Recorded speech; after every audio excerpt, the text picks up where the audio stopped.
Blood platelets down होना क्यों शुरू हो जाते हैं? कि ये जो ब्लड वेसल्स एक छलनी की तरह काम करते हैं, इसको डैमेज करता है डेंगू का infection.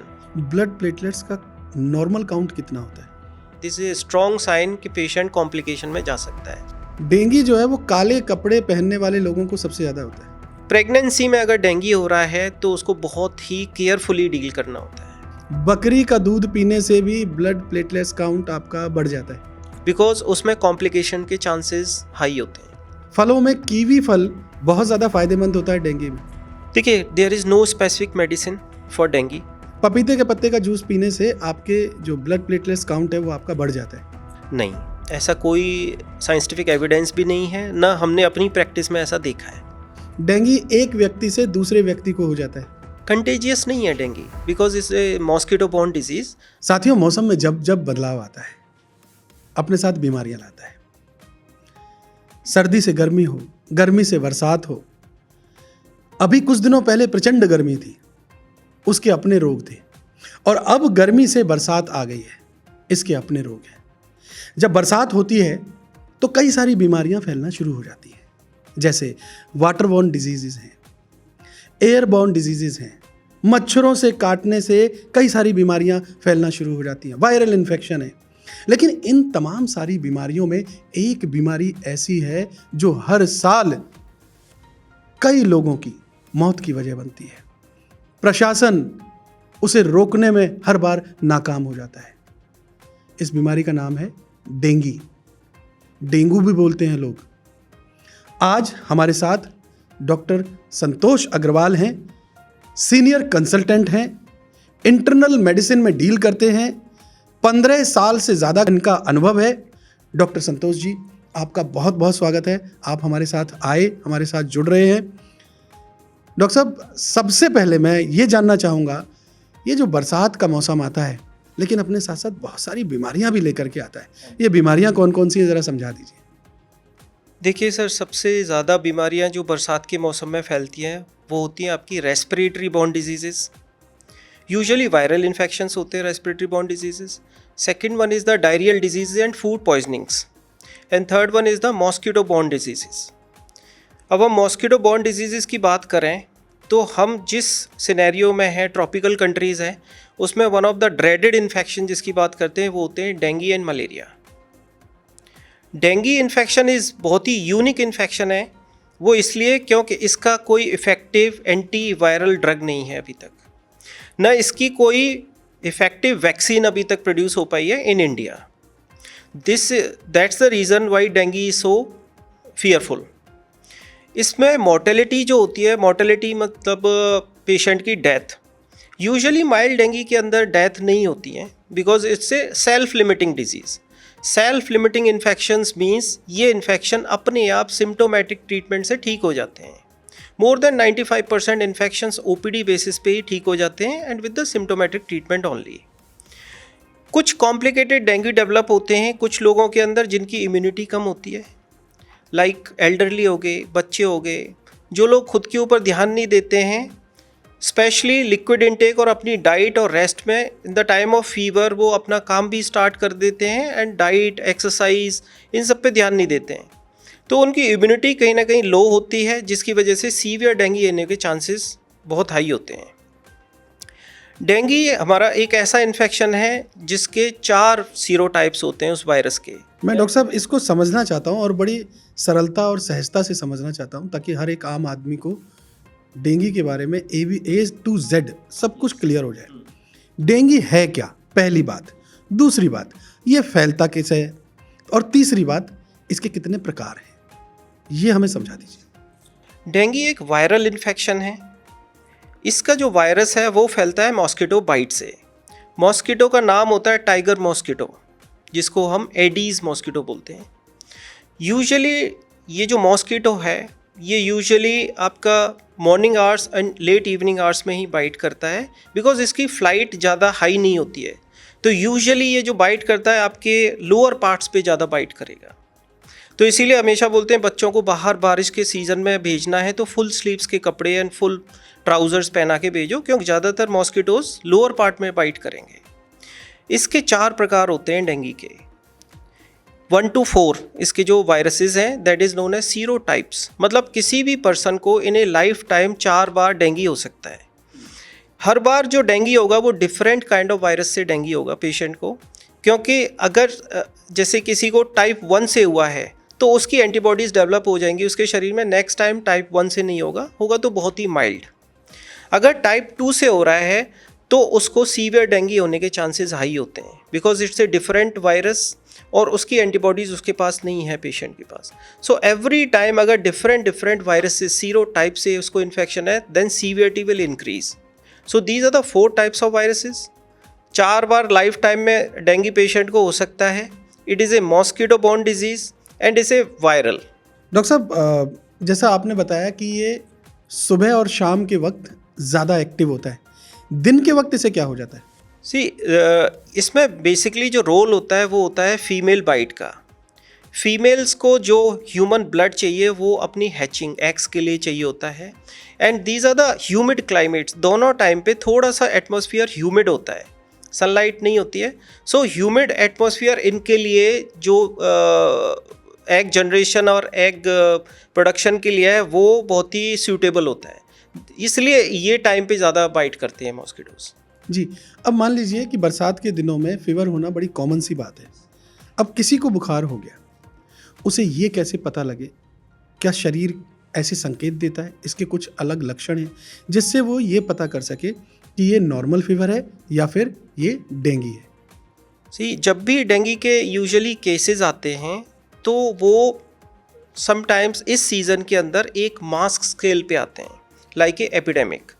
There are cases also जिनको हम स्कैटर्ड केसेस बोलते हैं, कहीं कहीं एक आध केसेस हो गए, बट इसके कुछ स्पेसिफिक सिम्टम्स होते हैं डेंगू के। That symptom is high grade fever. काफ़ी हाई ग्रेड फीवर होगा पेशेंट के अंदर with the severe body pain, severe back pain and retroorbital pain. Retroorbital pain का मतलब है उसकी आँखों के पीछे काफ़ी दर्द होता है, ये बड़ा स्पेसिफिक होता है डेंगू का लक्षण। उसकी भूख प्यास बहुत जल्दी कम होती है, बिकॉज डेंगू आपके इंटेस्टाइन, लिवर और गॉल ब्लैडर के आसपास स्वेलिंग क्रिएट करता है, जिसकी वजह से आपकी भूख बहुत जल्दी ख़त्म होती है। Patient will feel nauseating all the time, हमेशा उसको लगता है कि वॉमिटिंग की सेंसेशंस हैं। धीरे धीरे जैसे उसकी इलनेस पास होती है विद इन फ्यू डेज उसको एब्डोमिनल पेन डेवलप हो जाएगा और ज़्यादा भूख कम हो जाएगी उसकी, एंड पेशेंट लुक सिक। तो ये इसके लक्षण होते हैं यूजुअली जो थोड़े से स्पेसिफिक हैं। जी डॉक्टर साहब, अगर किसी को डेंगू हो गया और वो अभी तक ये पहचान नहीं पाया, उसने टेस्ट भी नहीं कराया, डॉक्टर से संपर्क भी नहीं किया कि उसको डेंगू है, तो ऐसी सूरत में डेंगू का जो बुखार है वो कितने दिनों में धीरे धीरे खतरनाक होता जाता है और शरीर के किन अंगों को ज़्यादा प्रभावित करता है? देखिए, ज़्यादातर डेंगू की जो इलनेस है within 7 to 10 days self limiting illness बोलते हैं, अपने आप से ठीक हो जाती है with the simple treatments like paracetamol और any other symptomatic treatment, fluid intake. अगर patient within a week ठीक नहीं हो रहा है और उसकी इलनेस 1 हफ्ते से ऊपर निकल रही है, जो कि मैंने सिम्टम बताए कि severe body pain, severe headache, retroorbital pain, high grade fever, nausea, vomiting, इसमें जो वार्निंग साइंस एंड सिम्टम शुरू होते हैं वो होते हैं symptoms of abdominal pain, nausea, vomiting. These are known as the warning sign और साइंस ऑफ सीवियरिटी। अगर किसी भी डेंगू के पेशेंट में किसी भी, we will not say dengue, we will say fever, अगर किसी भी फीवर के पेशेंट में विद इन अ वीक और after a week, just week को टच कर रहा है, एब्डोमिनल पेन, नौशिया, वॉमिटिंग शुरू हो जाए और फीवर सबसाइड कर जाए, फीवर उतरने लग जाए, आप मान के चलिए कि ये डेंगू के बहुत स्ट्रांगली पॉजिटिव लक्षण है। डॉक्टर साहब, डेंगू में एक सबसे बड़ी जो बात निकल के आती है वो होती है ब्लड प्लेटलेट्स का डाउन होना। ब्लड प्लेटलेट्स डाउन होना क्यों शुरू हो जाते हैं? और सबसे पहले तो हमें बता दीजिए कि ब्लड प्लेटलेट्स होती क्या है और इनकी अहमियत क्या है हमारे शरीर में? देखिए, हमारी बोन मैरो जो कि हमारी ब्लड सेल्स जहाँ पे फॉर्म होती हैं उसको बोलते हैं बोन मैरो। तो बोन मैरो के अंदर there are few cell lines, red blood cell lines, white cell blood lines and platelet lines. ये 3 सीरीज होती हैं जो कि बोन मैरो बनाती है सेल्स को। उसमें से एक होती है प्लेटलेट काउंट। प्लेटलेट काउंट हमारे शरीर में इसलिए ज़रूरी है क्योंकि ये स्पॉन्टेनियस ब्लीडिंग को रोकते हैं। अदरवाइज़ हमारे शरीर में कहीं भी ब्लीडिंग हो सकती है अगर प्लेटलेट्स कम हों या डिफेक्टिव हों। तो प्लेटलेट का मेन रोल होता है ब्लीडिंग को रोकना और ब्लड सर्कुलेशन को नॉर्मली ब्लड वेसल्स में ठीक अपनी गति से ठीक रखना। अगर किसी पेशेंट की प्लेटलेट सडनली ड्रॉप हो जाए, जैसे कि कुछ इन्फेक्शंस में होता है और कुछ दूसरी कंडीशंस में होती हैं, तो ब्लीडिंग के चांस बहुत हाई होते हैं। ब्लड प्लेटलेट्स का नॉर्मल काउंट कितना होता है? नॉर्मल काउंट ब्लड के अंदर प्लेटलेट्स का होता है 1.5 टू 4.5 लैक्स। ठीक है, तो यूजुअली ब्लीडिंग नहीं होती है अगर प्लेटलेट 50,000 प्लस में है। 50,000 के ऊपर भी ब्लीडिंग के चांसेस बहुत कम होते हैं प्लेटलेट्स में। उसके नीचे जैसे जैसे प्लेटलेट फॉल करती हैं, ब्लीडिंग के चांसेस बढ़ते जाते हैं। यूजुअली ब्लीडिंग जो देखी गई है डेंगू इन्फेक्शन या दूसरे इन्फेक्शंस में देखी गई है if the platelet count is less than 10 to 20,000।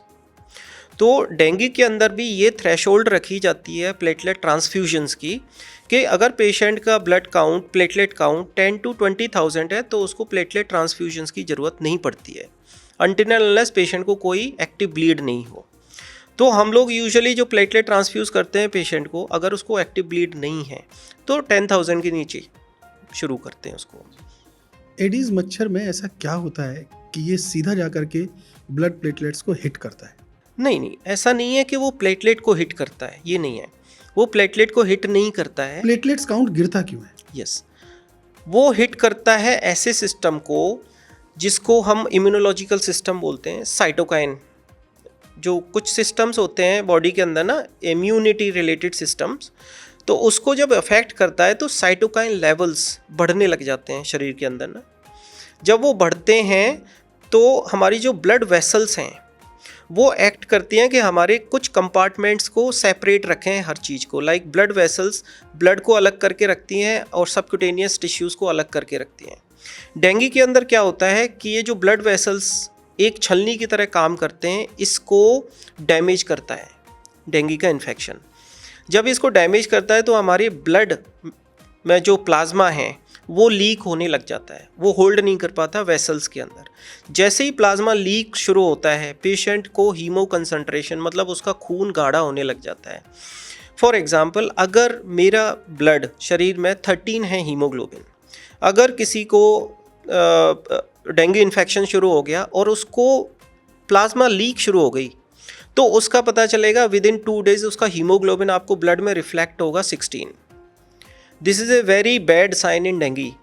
Usually क्या करते हैं, जो कि आम लोगों में धारणा है कि वो प्लेटलेट्स देखते हैं, बट एज ए डॉक्टर सबसे पहले मैं देखूंगा प्लेटलेट्स नहीं, पेशेंट का हीमोग्लोबिन कितना है। हीमोग्लोबिन लेवल बढ़ जाता है? यस, हीमोग्लोबिन लेवल अगर किसी भी पेशेंट का बेसलाइन हीमोग्लोबिन किसी का भी अगर 13 है मान लो, और वो कहता है कि मेरा डॉक्टर साहब 16 हो गया हीमोग्लोबिन और मुझे बुखार आ रहा है, दिस इज स्ट्रॉन्ग साइन कि पेशेंट कॉम्प्लिकेशन में जा सकता है, चाहे उसको प्लेटलेट काउंट उस टाइम पे नॉर्मल हो।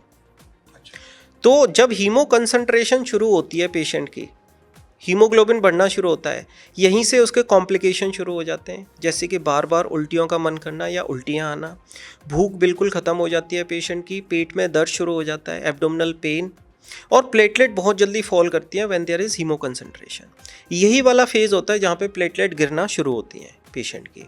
So this is the science and symptoms of complicated dengue. इसको हमें तुरंत पेशेंट को हॉस्पिटलाइज करना चाहिए एक्सपर्ट के अंडर, और तुरंत जितना जल्दी हो सके उसका ट्रीटमेंट शुरू होना चाहिए। डॉक्टर साहब, अगर मान लीजिए किसी को फीवर है, अब चूंकि बरसात का मौसम है और डेंगू का डर भी बहुत रहता है, तो ऐसी सूरत में कुछ टेस्ट ऐसे हैं जिनसे ये कंफर्म हो जाए कि हाँ ये डेंगू है या नहीं है?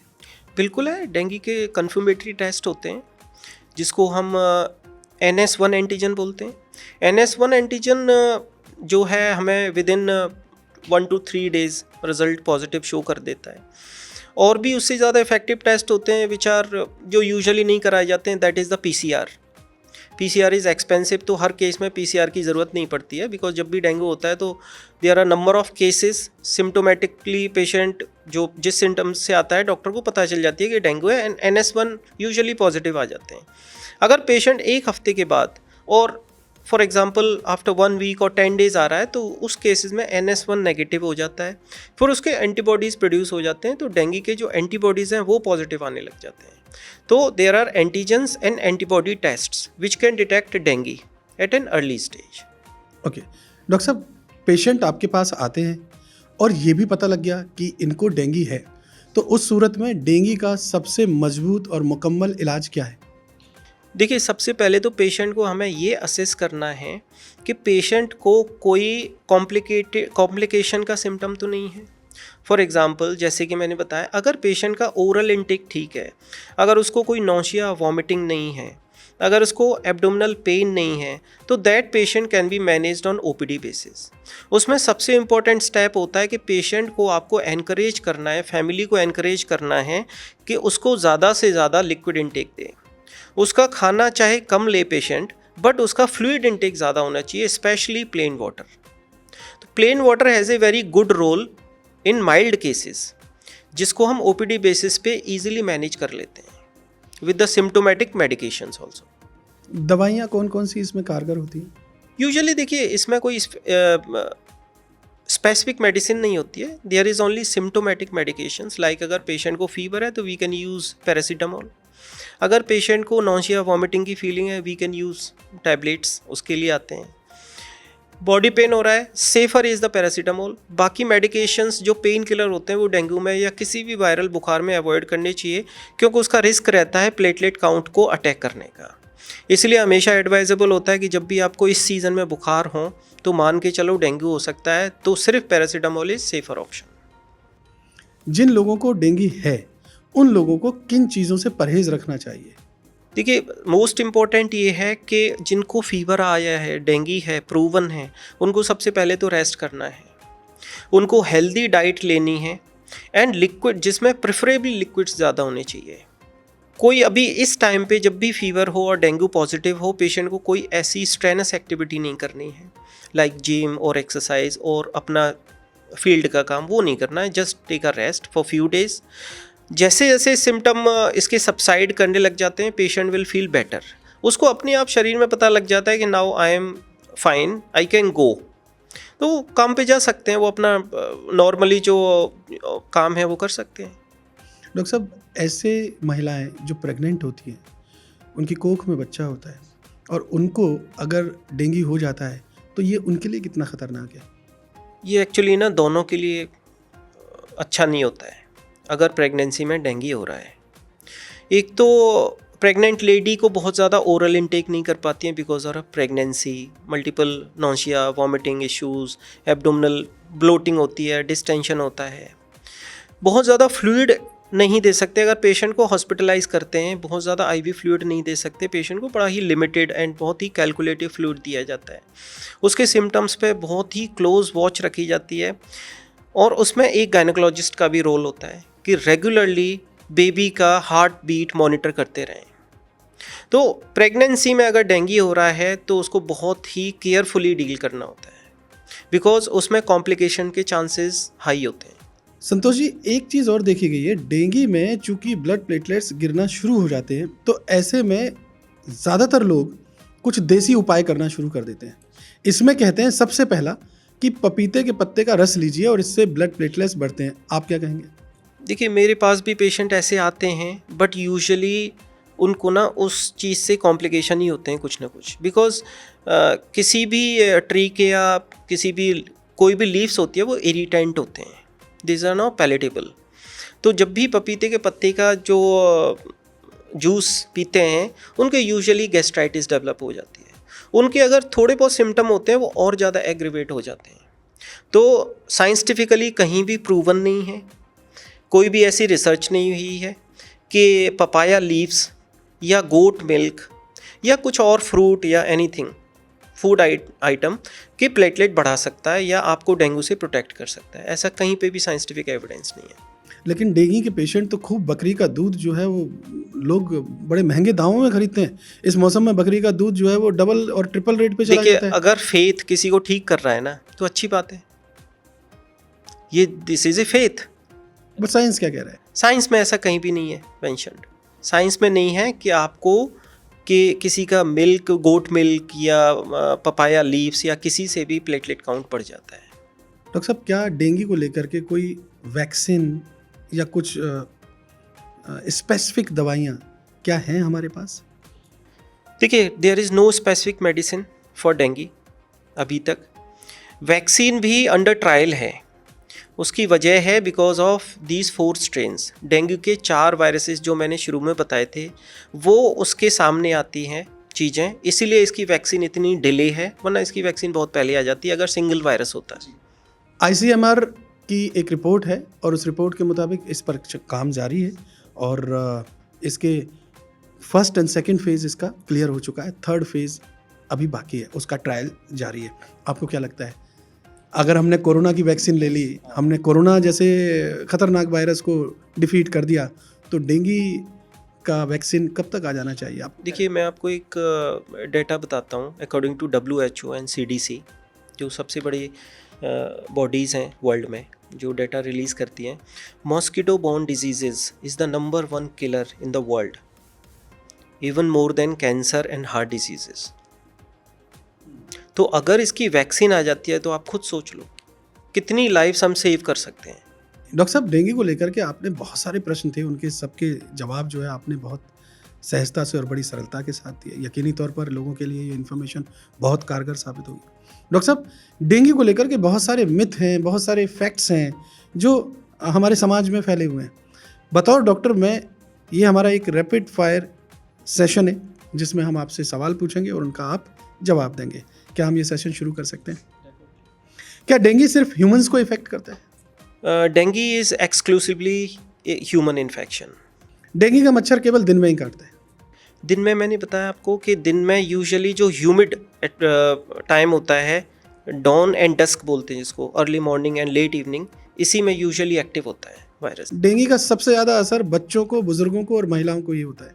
जो कॉम्प्लिकेटेड केसेस आते हैं वो आप ठीक कर रहे हैं, बिकॉज ऑफ एक तो इम्यूनिटी बच्चों की एंड एल्डरलीज की कम होती है, एंड दूसरा ओरल इनटेक इसमें मोस्ट इंपॉर्टेंट होता है, फ्लूइड इनटेक। यूजुअली बच्चे, लेडीज़ एंड बुजुर्ग अपना वो फ्लूइड इनटेक मेंटेन नहीं कर पाते। डेंगू जो है वो काले कपड़े पहनने वाले लोगों को सबसे ज़्यादा होता है। मैंने एक्चुअली ये पढ़ा तो नहीं है कहीं, बट ये थोड़ा सा कॉमन है, मैंने भी देखा है, but I have not read this thing कि ब्लैक या डार्क कलर्ड क्लोथ वालों में ही होता है। ब्लड प्लेटलेट्स अगर आपके कम हुए तो आपको डेंगू ही है? नहीं, ऐसा नहीं है। There are lot of other infections जिसमें प्लेटलेट काउंट कम होता है। पपीते के पत्ते का जूस पीने से आपके जो ब्लड प्लेटलेट्स काउंट है वो आपका बढ़ जाता है? नहीं, ऐसा कोई साइंटिफिक एविडेंस भी नहीं है, ना हमने अपनी प्रैक्टिस में ऐसा देखा है। बकरी का दूध पीने से भी ब्लड प्लेटलेट्स काउंट आपका बढ़ जाता है? नहीं, ऐसा भी कोई प्रूफ नहीं है, ना कोई प्रैक्टिकली मैंने देखा ये चीज़। फलों में कीवी फल बहुत ज़्यादा फायदेमंद होता है डेंगू में? नहीं, ऐसा कुछ नहीं है। देखिए, कोई भी विटामिन C फ्रूट अगर आप लेते हैं तो वो इन्फेक्शंस में थोड़ा सा इसलिए फ़ायदेमंद होता है कि vitamin C is required for immunity, इसीलिए थोड़ा सा मुझे लगता है कीवी को वो महत्व दिया गया है, अदरवाइज ऐसा कुछ भी नहीं है। डेंगू केवल बारिश के मौसम में ही फैलता है? नहीं, ऐसा नहीं है, मिथ है। अगर आपको एक बार डेंगू हो गया तो वो आपको दोबारा नहीं हो सकता? ये भी मिथ है। आपको लाइफ टाइम में 4 बार डेंगू हो सकता है। डेंगू एक बार ठीक हो जाए तो दोबारा होने का खतरा भी खत्म हो जाता है? नहीं, बिल्कुल नहीं, ऐसा नहीं है। अगर डेंगू एक बार हो गया है, सेकेंड टाइम फिर हो सकता है दूसरे वायरस से। डेंगू एक व्यक्ति से दूसरे व्यक्ति को हो जाता है? कंटेजियस नहीं है dengue, because it's A mosquito borne disease. It's not कि एक ह्यूमन से, एक पेशेंट से दूसरे पेशेंट फैलती है। डॉक्टर साहब, आपने बहुत सारे सवालों का जवाब बहुत आसानी से हमें दिया। इस सेशन को वाइंड अप करने से पहले मैं 4 अहम बातें आपसे समझना चाहूँगा कि वो लोग जो स्वस्थ हैं और उनको डेंगू ना हो, अगर किसी को फीवर हो गया है और डेंगू भी हो गया है तो भी घबराने की ज़रूरत नहीं है। 4 बातें अपनाइए और फीवर या फिर डेंगू से मुक्ति पाइए। बता दीजिए। देखिए, सबसे इम्पोर्टेंट चीज़ होती है किसी भी इन्फेक्शन में, दैट इज़ द प्रिवेंशन। अपनी सराउंडिंग्स को बिल्कुल नीट एंड क्लीन, साफ़ सुथरा रखें। सेकेंड वन इज़ द आपका फ्लूइड इनटेक। इस सीज़न के अंदर because there is a lot of humidity, अपना हाइड्रेशन अच्छा रखें। अपना फुल स्लीव्स के कपड़े पहने, pyjamas and shirts full sleeves होनी चाहिए। घर में आप मॉस्किटो रिपेलेंट्स और ये सब यूज़ कर सकते हैं। फोर्थ वन इज़ द, अगर आपको फीवर आ रहा है, डोंट टेक इट लाइटली। आप फीवर को पैरासीटामोल लेके सबसाइड करें। अगर आपका फीवर, आपको लगता है कि फीवर कुछ दिन से ऊपर जा रहा है, then take the expert advice. देखिए, मौसम बदलता है, मौसम आता है, मौसम जाता है, अपने साथ बीमारियां भी लाता है। लेकिन ये बीमारियां आपके ऊपर असर न करें उसके लिए बहुत ज़रूरी होता है कि आप सावधानी बरतें, आप एक्सपर्ट डॉक्टर्स जो सलाह देते हैं उनको मानें, और अगर किसी भी तरीके का संकट आपको महसूस हो रहा है तो फ़ौरन आप डॉक्टर के पास जाएं, उनसे सलाह लें और प्रॉपर ट्रीटमेंट को एडॉप्ट करें, ना कि इस तरीके के देसी इलाज करें। कई बार क्या होता है कि जब आप इन देसी इलाजों के चक्कर में पड़ जाते हैं तो अपनी सेहत को और ज़्यादा मुश्किलों में डाल देते हैं। हमने आज डेंगू को लेकर के ये जो सेशन किया, डॉक्टर संतोष अग्रवाल जी ने हमें बहुत सरल तरीके से डेंगू के बारे में पूरे सवालों के जवाब हमको दिए। इस सेशन की एक एक लाइन यकीनी तौर पर आपके लिए बहुत फ़ायदेमंद होने वाली है। इस सेशन को बार बार देखिए, समझिए, उसे अपनाइए, अपने आसपास के लोगों में भी सर्कुलेट कीजिए ताकि डेंगू का जो डंक है वो आप तक ना पहुंच सके। डॉक्टर संतोष अग्रवाल जी, आप आए हमारे स्टूडियो में और आकर के इतनी सरलता के साथ आपने हमारे तमाम सवालों का जवाब दिया। आपका बहुत बहुत शुक्रिया। Thank you. Thank you so much.